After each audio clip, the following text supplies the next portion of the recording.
privātās, civiltiesības,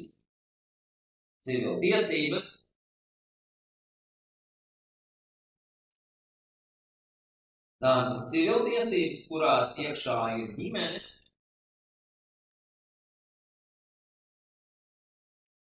mantojumu, saistību un īpašumu.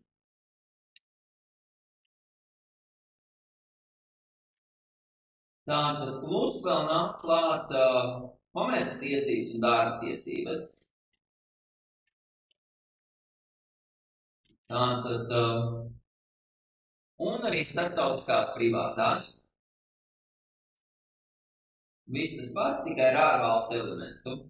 Ārvalstu persona pret personu vai biznes personu vai ārvalstu biznes persona.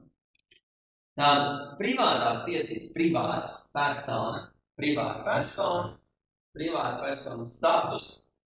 Mēs šeit redzam ģimenes attiecības, laulība, bērni, vecāki, mantojuma attiecības, tās, kas skar, kas notiek ar īpašumiem pēc cilvēka nāves, saistību tiesības, mūsu līgumi, civiltiesiskā atbildība, saistības, īpašuma tiesības, īpašums. Tātad mums būs intelektuālais vai bezķermeniskās lietas, ķermeniskās lietas, tādi īpašumi, kustamie, nekustamie, tiesības lietot svešu īpašumu, un tad, protams, komerctiesības pret biznes, kur viņš bija biznes, un darba tiesības, tātad darba tiesiskās attiecības, darbinieku, darba devējas, arotbiedrības, darba drošība.